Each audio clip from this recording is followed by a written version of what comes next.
ಶ್ರೀ ಗುರುಭ್ಯೋ ನಮಃ. ಹರಿ ಓಂ. ಶ್ರೀಮಾತ್ರೇ ನಮಃ. ವೆಂಕಟೇಶ್ವರ ಸ್ವಾಮಿ ಅರ್ಚಾವತಾರ ಅಂತ, ಅಂದರೆ ಶಿಲಾರೂಪದ ಅವತಾರ. ಮಿಕ್ಕ ಅವತಾರಗಳೆಲ್ಲ ರಾಮಾವತಾರ, ಕೃಷ್ಣಾವತಾರ, ಇದು ಮನುಷ್ಯ ರೂಪದಲ್ಲಿ ಕಾಣಿಸ್ಕೊಂಡಂಥ ಅವತಾರಗಳು. ವೆಂಕಟೇಶ್ವರ ಸ್ವಾಮಿ ಶಿಲಾರೂಪದಲ್ಲಿ ನೆಲೆ ನಿಂತಿದ್ದರಿಂದ ಅರ್ಚಾವತಾರ ಅಂತ ಆ ವಿಗ್ರಹವನ್ನು ಕರೀತಾರೆ. ಅಂದರೆ ಶಿಲಾರೂಪದ ಅವತಾರ ಅಂತ. ವೆಂಕಟಾಚಲ ಮಹಾತ್ಮೆಯಲ್ಲಿ ಒಂದು ಪ್ರಸಂಗ ಬರುತ್ತೆ. ಈ ಅರ್ಚಾವತಾರ ವಿಗ್ರಹ ಮುಂಚೆ ಪ್ರತ್ಯಕ್ಷವಾಗಿ ಭಕ್ತರ ಜೊತೆ ಸಂಭಾಷಣೆಯನ್ನು ಮಾಡುತ್ತಿತ್ತು. ವೆಂಕಟೇಶ್ವರ ಸ್ವಾಮಿ ನಿಜ ರೂಪದಿಂದ ಒಮ್ಮೊಮ್ಮೆ ಪ್ರತ್ಯಕ್ಷವಾಗಿ ಬಿಡೋನು ಅನ್ನೋ ಕಥೆಗಳು ಪುರಾಣಗಳಲ್ಲಿ ನಮಗೆ ಕಾಣಸಿಗುತ್ತೆ. ಆದರೆ ಒಂದು ಪ್ರಸಂಗದಿಂದ ಆತ ಮೌನ ವ್ರತವನ್ನು ಧಾರಣೆ ಮಾಡ್ತಾನೆ. ಅಂದರೆ ಇನ್ನು ಮೇಲೆ ನಾನು ಯಾರ ಜೊತೆಯಲ್ಲೂ ಮಾತಾಡೋದಿಲ್ಲ ಅನ್ನೋ ವ್ರತವನ್ನು ಕೈಗೊಂಡದಂತೆ. ಯಾವುದು ಆ ಕಥೆ? ವೆಂಕಟಾಚಲ ಮಹಾತ್ಮೆಲೆ ಬರುತ್ತೆ. ತೊಂಡಮಾನ್ ಚಕ್ರವರ್ತಿ ಎಲ್ಲರಿಗೂ ಗೊತ್ತಿರೋ ಹಾಗೆ ಆಕಾಶರಾಜನ ತಮ್ಮ, ವೆಂಕಟೇಶ್ವರ ಸ್ವಾಮಿಯ ಪರಮಭಕ್ತ. ಬಹಳ ವೈಭವದಿಂದ ರಾಜ್ಯ ಪರಿಪಾಲನೆಯನ್ನು ಮಾಡ್ತಿರ್ತಾನೆ. ಕೂರ್ಮ ಅಂತಕ್ಕಂಥ ಬ್ರಾಹ್ಮಣ. ಆತನಿಗೆ ಇಬ್ಬರು ಮಕ್ಕಳು, ಹೆಂಡತಿ ಗರ್ಭಿಣಿಯಾಗಿರ್ತಾಳೆ. ಕಾಶಿ ಯಾತ್ರೆಗೆ ತನ್ನ ತಂದೆಯ ಅಸ್ಥಿ ವಿಸರ್ಜನೆಯನ್ನು ಮಾಡಬೇಕು ಅಂತ ಹೊರಟಿರ್ತಾನೆ. ಮಾರ್ಗ ಮಧ್ಯದಲ್ಲಿ ಇವರನ್ನೆಲ್ಲ ಕರ್ಕೊಂಡು ಕಾಶಿಗೆ ಹೋಗೋದು ಅಸಾಧ್ಯ ಅಂತ ಅವನಿಗೆ ತೋರುತ್ತೆ. ಯಾಕಂತೇಳಿದ್ರೆ ಕಾಶಿ ಯಾತ್ರೆ ಅಂತ ಹೇಳಿದ್ರೆ ಆಗಿನ ಕಾಲದಲ್ಲಿ ನಡ್ಕೊಂಡು ಹೋಗಬೇಕು, ವರ್ಷಾನುಗಟ್ಟಲೆ ಪ್ರಯಾಣ. ಈಕೆ ಬೇರೆ ಗರ್ಭಿಣಿ. ತವರು ಮನೇಲಿ ಬಿಡೋಣ ಅಂದರೆ ಅಸೌಕರ್ಯ ಇದೆ, ಸೋದರ ಮಾವನ ಮನೇಲಿ ಬಿಡೋಣ ಅಂದರೆ ಅಸೌಕರ್ಯ ಇದೆ. ಒಬ್ಬ ಹೆಣ್ಣಿಗೆ ಆಶ್ರಯ ಸ್ಥಾನವಾದ ಇವೆರಡೂ ಸಿಗಲಿಲ್ಲ ಅಂದರೆ ರಾಜನೇ ಗತಿ ಅಂತ ಹೇಳಿ ತೊಂಡಮಾನ್ ಚಕ್ರವರ್ತಿಯ ರಾಜಾಸ್ಥಾನಕ್ಕೆ ಬಂದು ಆಶೀರ್ವಾದವನ್ನು ಮಾಡಿ ಮಹಾರಾಜನಿಗೆ, ನಾನು ತೀರ್ಥಯಾತ್ರೆಯಿಂದ ಬರೋವರೆಗೂ ಇವರನ್ನು ಸಂರಕ್ಷಣೆ ಮಾಡು ಅಂತ ಕೇಳ್ಕೊಳ್ತಾನೆ. ತೊಂಡಮಾನ್ ಚಕ್ರವರ್ತಿ ಆಯಿತು ಅಂತ ಅಭಯವನ್ನು ಕೊಟ್ಟು, ನಿಶ್ಚಿಂತೆಯಿಂದ ನೀನು ಹೋಗು ಬಾ, ಇವರ ಪರಿರಕ್ಷಣೆಯನ್ನು ನಾನು ಮಾಡ್ತೀನಿ ಅಂತೇಳಿ ಅಭಯವನ್ನು ಕೊಟ್ಟು ಕಳಿಸ್ತಾನೆ. ಈತನಿಗೊಂದು ಆಲೋಚನೆ ಬರುತ್ತೆ. ಯಾಕಂತೇಳಿದ್ರೆ ಬ್ರಾಹ್ಮಣ ಹೆಂಡತಿ ತುಂಬ ಸುಂದರಿಯಾಗಿರ್ತಾಳೆ, ಈಕೆಗೆ ಏನಾದರೂ ತೊಂದರೆ ಆಗಬಹುದು, ಒಂಟಿ ಹೆಣ್ಣು. ಆದ್ದರಿಂದ ರಾಜಭವನದಿಂದ ಸುಮಾರು ದೂರದಲ್ಲಿ ಕಾಡಿನ ಮಧ್ಯೆ ಒಂದು ಭವನವನ್ನು ಕಟ್ಟಿಸಿ, ಆ ಭವನದ ಸುತ್ತಲೂ ಸರಪಣಿಗಳನ್ನು ಬಿಗಿಸಿ, 1 ಯೋಜನ ದೂರ ರಾಜಭಟರನ್ನು ನಿಲ್ಲಿಸಿ, ಯಾರಾದರೂ ಒಳಗಡೆ ಹೋದರೆ ಅವರ ಶಿರಶ್ಛೇದನವನ್ನು ಮಾಡ್ತೀನಿ ಅಂತ ಹೇಳಿ ಇವರ ಪರಿವಾರವನ್ನು, ಬ್ರಾಹ್ಮಣನ ಪರಿವಾರವನ್ನು ಅಲ್ಲಿರಿಸಿ 3 ತಿಂಗಳಿಗಾಗುವಷ್ಟು ಸಾಂಬಾರ ಪದಾರ್ಥಗಳು, ಅಕ್ಕಿ ಮುಂತಾದ ಪದಾರ್ಥಗಳನ್ನು ಅಲ್ಲಿಟ್ಟು, ಸುರಂಗ ಮಾರ್ಗದಿಂದ ಕೇವಲ ಯಾರಾದರೂ ಸ್ತ್ರೀಯರು ಒಳಗಡೆಯಿಂದ ಆಹಾರ ಪದಾರ್ಥಗಳನ್ನು ಅವರಿಗೆ ಸರಬರಾಜು ಮಾಡಬೇಕು, ಈ ರೀತಿ ಒಂದು ವ್ಯವಸ್ಥೆಯನ್ನು ಮಾಡಿರ್ತಾನೆ. 3 ತಿಂಗಳವರೆಗೂ ಏರ್ಪಾಟು ನಡೀಬೇಕು ಅಂತ ಹೇಳಿ ಆತ ರಾಜಾಜ್ಞೆಯನ್ನು ಮಾಡ್ತಾನೆ. ಕಾಲ ಸರಿತಿರುತ್ತೆ. ಕೂರ್ಮ ಅಂತಕ್ಕಂಥ ಬ್ರಾಹ್ಮಣ 1 ವರ್ಷದ ನಂತರ ಗಂಗಾಜಲವನ್ನು ತಗೊಂಡು, ರಾಜನ್ ನಿನಗೆ ಆಶೀರ್ವಾದವನ್ನು ಮಾಡ್ತಿದ್ದೀನಿ ಅಂತ ಹೇಳಿ ಅವನಿಗೆ ಆಶೀರ್ವಾದವನ್ನು ಮಾಡಿ ಆ ಗಂಗಾಜಲವನ್ನು ಕೊಟ್ಟು, ಎಲ್ಲಿ ನನ್ನ ಹೆಂಡತಿ ಮಕ್ಕಳು ಅಂತ ಕೇಳ್ತಾನೆ. ಇವನು ಅಲ್ಲೇ ಕುಸಿದು ಹೋಗ್ತಾನೆ. ಯಾಕಂತ ಹೇಳಿದ್ರೆ ಕೇವಲ 3 ತಿಂಗಳಿಗಾಗುವಷ್ಟು ಏರ್ಪಾಟನ್ನು ಇವನು ಮಾಡಿರ್ತಾನೆ. ಆಮೇಲೆ ಮರೆತೋಗಿರ್ತಾನೆ ಅವರನ್ನು. ಅವರು ಬದುಕಿದಿರೋ ಇಲ್ವೋ ಗೊತ್ತಿಲ್ಲ ಇವನಿಗೆ. ತನ್ನ ಮಗನಾದ ಶ್ರೀನಿವಾಸನನ್ನು ಕಳಿಸ್ತಾನೆ, ಹೋಗು ನೋಡ್ಕೊಂಬ ಅವ್ರು ಏನಾಗಿದ್ದಾರೆ ಅಂತ. ಇಲ್ಲಿ ಬ್ರಾಹ್ಮಣನಿಗೆ ಇವನು ಒಂದು ಸುಳ್ಳನ್ನು ಹೇಳ್ತಾನೆ. ನಿನ್ನ ಹೆಂಡತಿ ಮಕ್ಕಳು ಸುಖವಾಗಿದ್ದಾರೆ, ಗಂಡು ಮಗುವಾಗಿದೆ ನಿನಗೆ. ಬೆಟ್ಟದ ಮೇಲೆ ಶುಕ್ರವಾರ ಇವತ್ತು ವೆಂಕಟೇಶ್ವರ ಸ್ವಾಮಿಗೆ ಹಾಲಿನ ಅಭಿಷೇಕವನ್ನು ಮಾಡ್ತಾರೆ. ಅದನ್ನು ನೋಡೋದಕ್ಕೆ ಅಂತಃಪುರದ ಸ್ತ್ರೀಯ ಜೊತೆ ಹೋಗಿದ್ದಾಳೆ. ನಿನಗೆ ಸ್ವಯಂ ಪಾಕವನ್ನು ಕೊಡ್ತೀನಿ, ಅಡುಗೆ ಮಾಡಿಕೊಂಡು ಸುಖವಾಗಿರೋ, ನಾಳೆನೋ ನಾಡಿದ್ದೋ ಬಂದುಬಿಡ್ತಾರೆ ಅಂತ ಹೇಳಿ ಆಶ್ವಾಸನೆ ಕೊಟ್ಟು ಕಳಿಸ್ತಾನೆ.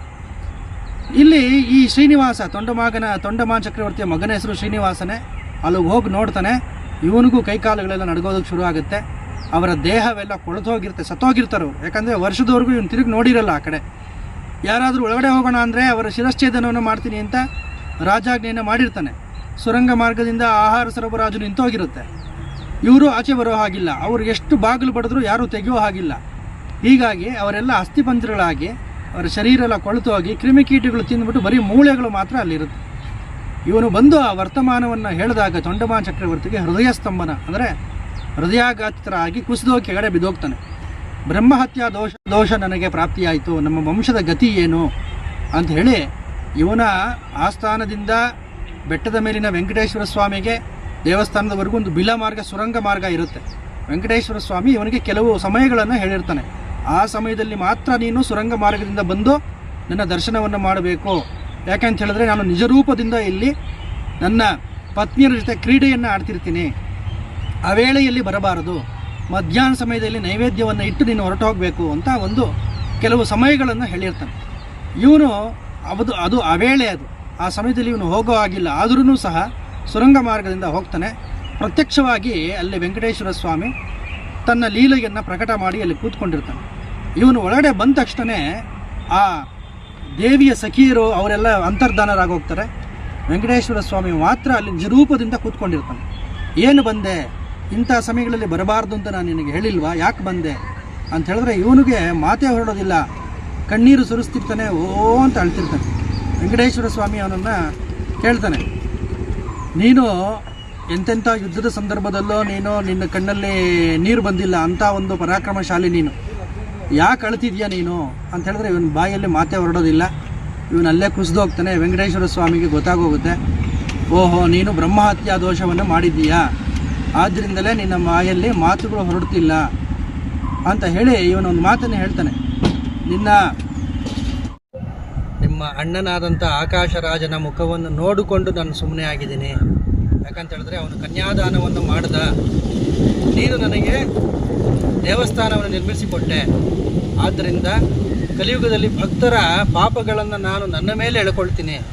ಈಗಿಂದೀಗಲೇ ಹೋಗಿ ನೀನು ಅವರ ಅಸ್ಥಿಗಳು ಏನಿದೆ ಆ ಅಸ್ಥಿಗಳನ್ನೆಲ್ಲ ತೊಗೊಂಡು ಬಾ ಅಂತ ಹೇಳ್ತೀನಿ. ಅವರ ಮಗ ಶ್ರೀನಿವಾಸ ಅಲ್ಲಿಗೆ ಹೋಗಿ ಆ ಅಸ್ಥಿ ಪಂಜರಗಳನ್ನು ಪಲ್ಲಕ್ಕಿ ಮೇಲಿಟ್ಟು ತಿರುಪತಿ ದೇವಸ್ಥಾನಕ್ಕೆ ತೊಗೊಂಡ್ಬರ್ತಾನೆ. ವೆಂಕಟೇಶ್ವರ ಸ್ವಾಮಿ ತಾನು ಮನುಷ್ಯ ರೂಪವನ್ನು ಧರಿಸಿಕೊಂಡು ಬಂದು ದೇವಸ್ಥಾನದ ಆಗ್ನೇಯ ದಿಕ್ಕಿನಲ್ಲಿ ಅಸ್ಥಿ ತೀರ್ಥ ಅಂತ ಆ ಕಾಲದಲ್ಲಿ ಇತ್ತು. ಈಗ ಅದು ನಿಕ್ಷಿಪ್ತವಾಗಿದೆ. ಅದು ದೇವತೆಗಳಿಂದಲೂ ಆರಾಧಿಸಲ್ಪಡ್ತಿರ್ತಕ್ಕಂಥ ಒಂದು ತೀರ್ಥ. ಅದು ಆ ತೀರ್ಥದ ವಿಶೇಷತೆ ಏನಪ್ಪ ಅಂತ ಹೇಳಿದ್ರೆ, ಯಾರಾದರೂ ಸಂಕಲ್ಪ ಮಾಡಿ ಅಸ್ಥಿಗಳನ್ನು ಅದರಲ್ಲಿ ಹಾಕಿದರೆ ಅವರು ಜೀವಂತರಾಗ್ತಾರೆ. ಅದು ವೆಂಕಟೇಶ್ವರ ಸ್ವಾಮಿಯ ಅನುಗ್ರಹದಿಂದ ಮಾತ್ರ. ಸುಮ್ಮನೆ ಹಾಕಿದ್ರೆ ಅಲ್ಲಿ ಯಾರೂ ಜೀವಂತರಾಗೋದಿಲ್ಲ. ವೆಂಕಟೇಶ್ವರ ಸ್ವಾಮಿಯ ಪ್ರತ್ಯಕ್ಷವಾಗಿ ಅಸ್ಥಿಗಳನ್ನೆಲ್ಲ ತಗೊಂಡು ಆ ಅಸ್ಥಿ ತೀರ್ಥದಲ್ಲಿ ಸ್ನಾನ ಮಾಡಿ ಅಸ್ಥಿಗಳನ್ನು ಒಳಗಡೆ ಹಾಕ್ತಾನೆ, ಅವರೆಲ್ಲ ಜೀವಂತರಾಗ್ತಾರೆ. ಆಗ ತೊಂಡಮಾನ ಚಕ್ರವರ್ತಿಗೆ ಒಂದು ಮಾತನ್ನು ಹೇಳ್ತಾನೆ, ಇನ್ನು ಮೇಲೆ ಕಲಿಯುಗದಲ್ಲಿ ನಾನು ಮೌನವನ್ನು ವಹಿಸ್ತೀನಿ. ಯಾಕಂತ ಹೇಳಿದ್ರೆ ಕಲಿಯುಗದಲ್ಲಿ ಭಕ್ತರು ನಾನಾ ತಪ್ಪುಗಳನ್ನ ಮಾಡಿ ಬಂದು ನೀನೇ ದಿಕ್ಕು, ನೀನೇ ಕಾಪಾಡಬೇಕು ಅಂತಾರೆ. ಅವರ ಪಾಪಗಳನ್ನು ನಾನು ಪ್ರತಿಕ್ಷಣ ತಗೊಳ್ಳೋದಾದರೆ ಅವರು ಮತ್ತೆ ಪಾಪಗಳನ್ನ ಮಾಡ್ತಾನೇ ಇರ್ತಾರೆ. ಆದ್ದರಿಂದ ಇನ್ನು ಮೇಲೆ ನಾನು ಪ್ರತ್ಯಕ್ಷವಾಗಿ ಯಾರಿಗೂ ಗೋಚರ ಆಗೋದಿಲ್ಲ, ಮಾತನ್ನು ಆಡೋದಿಲ್ಲ, ಮೌನ ವ್ರತವನ್ನು ಧಾರಣೆ ಮಾಡ್ತೀನಿ. ಮಾತಾಡಬೇಕು ಅಂತ ತೋಚದಲ್ಲಿ ಇನ್ನೊಬ್ಬರ ಮುಖಾಂತರ ನಾನು ಮಾತಾಡಿಸ್ತೀನಿ, ಬೇರೆ ಬೇರೆ ಸಂಕೇತಗಳ ಮೂಲಕ ನಾನು ನನ್ನ ಅಭಿಪ್ರಾಯವನ್ನು ತೋರ್ಪಡಿಸ್ತೀನಿ ಅಂಥೇಳಿ ಈ ಪ್ರಸಂಗದಿಂದ ಅವನು ಮೌನ ವ್ರತವನ್ನು ತಗೊಂಡ. ಇಲ್ಲಿ ಈ ತೊಂಡಮಾನ ಚಕ್ರವರ್ತಿ ಅವ್ರನ್ನೆಲ್ಲ ಕರ್ಕೊಂಡ್ಬಂದು ಬ್ರಾಹ್ಮಣನಿಗೆ ಒಪ್ಪಿಸ್ತಾನೆ. ನೋಡಪ್ಪ ನಿನಗೆ ಗಂಡು ಮಗು ಆಗಿದೆ, ನೋಡಪ್ಪ ನಿನ್ನ ಹೆಂಡತಿ ಮಕ್ಕಳು ಅಂತ ಎಲ್ಲ ಅವರಿಗೆ ಒಪ್ಪಿಸ್ತಾನೆ. ಕೂರ್ಮನಿಗೆ ಒಂದು ಸಂದೇಹ ಬರುತ್ತೆ, ಇವರು ನಿಜವಾಗ್ಲೂ ಬದುಕಿದ್ರಾ ಸತ್ತೋಗಿದ್ರಾ ಅಂತ. ಯಾಕಂತ ಹೇಳಿದ್ರೆ ಅರಮನೆಯಲ್ಲೆಲ್ಲ ಆ ರೀತಿ ಚರ್ಚೆ ನಡೀತಿರುತ್ತೆ. ಆಗ ಕೂರ್ಮನ ಹೆಂಡತಿ ಹೇಳ್ತಾಳೆ, ನಾವು ನಿಜವಾಗ್ಲೂ ಸತ್ತೋಗಿದ್ವಿ. ವೆಂಕಟೇಶ್ವರ ಸ್ವಾಮಿ ನಮ್ಮ ಜೀವ ಚೈತನ್ಯವನ್ನು ತನ್ನ ಗರ್ಭದಲ್ಲಿ ಇಟ್ಕೊಂಡಿದ್ದ. ಅವನ ಹೊಟ್ಟೆನಲ್ಲಿ ನಾವು ಅನೇಕ ಕೋಟಿ ಬ್ರಹ್ಮಾಂಡಗಳನ್ನು, ಗಿಡ, ಪರ್ವತ, ಮಣ್ಣು, ಕಲ್ಲು, ನಕ್ಷತ್ರಗಳು, ಗ್ರಹತಾರೆಗಳು ಎಲ್ಲವನ್ನೂ ನೋಡಿದ್ವಿ. ಅವನು ನನ್ನನ್ನು ಕಾಪಾಡಿದ್ದ ನಮ್ಮ ಕುಟುಂಬವನ್ನು ಅಂತ ಮಾತನ್ನು ಹೇಳ್ತಾಳೆ. ಆಗ ಇವನಿಗೆ ವೆಂಕಟೇಶ್ವರ ಸ್ವಾಮಿಯ ಒಂದು ಮಹಾತ್ಮೆಯ ಶಕ್ತಿ ಅರಿವಾಗುತ್ತೆ. ಹೀಗೆ ಕಲಿಯುಗದಲ್ಲಿ ಆತ ಮಾಡಿರ್ತಕ್ಕಂಥ ಲೀಲೆಗಳು ಅಪಾರವಾದ ಲೀಲೆಗಳು. ಭಕ್ತರಿಗೋಸ್ಕರ ತೊಂಡಮಾನ ಚಕ್ರವರ್ತಿ ಈ ಥರ ತಪ್ಪು ಮಾಡ್ತಾನೆ ಅಂತ ಗೊತ್ತಿದ್ದು ಮುಂಚೆನೇ ಗೊತ್ತಾಗೋಗಿರುತ್ತೆ ವೆಂಕಟೇಶ್ವರ ಸ್ವಾಮಿಗೆ. ಇವನು ಈ ರೀತಿ ಮಾಡಬಹುದು, ಈ ರೀತಿ ಮಾಡ್ತಾನೆ ಅಂಥೇಳಿ ಅವರ ಜೀವ ಚೈತನ್ಯವನ್ನು ತನ್ನ ಗರ್ಭದಲ್ಲಿ ಪರಿರಕ್ಷಣೆ ಮಾಡ್ತಾನೆ. ಅಂತಹ ಮಹಾಮುಗ್ಧ ವರದಾನದಲ್ಲಿ ಅತ್ಯಂತ ಶ್ರೇಷ್ಠನಾದಂಥ ದೇವತೆ ಯಾರಪ್ಪ ಅಂದರೆ ವೆಂಕಟೇಶ್ವರ ಸ್ವಾಮಿ. ವೆಂಕಟಾಚಲ ಮಹಾತ್ಮಲೇ ಹೇಳ್ಬಿಟ್ಟಿದ್ದಾರೆ, ಕಲಿಯುಗದಲ್ಲಿ ಆತ ಅಷ್ಟು ಕ್ಷಮಿಸ್ತಾನಂತೆ ಭಕ್ತರನ್ನು, ಅಷ್ಟು ಪಾಪಗಳನ್ನು ನಿವಾರಣೆ ಮಾಡ್ತಾನಂತೆ ದರ್ಶನ ಮಾತ್ರದಿಂದ. ಕಲಿಯುಗಾಂತ್ಯದವರೆಗೂ ಈ ರೀತಿ ಅವನ ಲೀಲೆ ನಡೆಯುತ್ತೆ ಅಂತ ವೆಂಕಟಾಚಲ ಮಹಾತ್ಮನಲ್ಲಿ ಹೇಳಿದ್ದಾರೆ. ಆದ್ದರಿಂದ ಆ ಕಾಲದಲ್ಲಿ ವೆಂಕಟೇಶ್ವರ ಸ್ವಾಮಿ ಅನೇಕ ಲೀಲೆಗಳನ್ನು ತೋರಿದ್ದ. ಪ್ರತ್ಯಕ್ಷವಾಗಿ ಅರ್ಚಾವತಾರದಿಂದ ಹೊರಬರ್ತಿದ್ದಂತೆ, ಮನುಷ್ಯ ರೂಪದಿಂದ ಮಾತಾಡ್ತಿದ್ದಂತೆ. ಆ ಶಿಲೆ ಮಾತಾಡೋದು. ಈ ಪ್ರಸಂಗಾನಂತರ ಮೌನ ವ್ರತವನ್ನು ತಗೊಂಡ ಅಂತ ಒಂದು ಆಖ್ಯಾನ. ಇದನ್ನು ಯಾರೇ ಕೇಳಿದ್ರು ಅವರಿಗೆ ಬಹಳ ಒಳ್ಳೆಯದಾಗುತ್ತೆ ಅನ್ನೋಂಥ ಮಾತನ್ನು ಅನೇಕ ಜನ ಋಷಿಗಳು ಹೇಳಿದ್ದಾರೆ. ಇದನ್ನು ಯಾರು ಭಕ್ತಿಯಿಂದ ಕೇಳ್ತಾರೆ ಅವರೆಲ್ಲರಿಗೂ ವೆಂಕಟೇಶ್ವರ ಸ್ವಾಮಿ ಅನುಗ್ರಹ ಆಗಲಿ. ಹರಿ ಓಂ ಸ್ವಸ್ತಿ.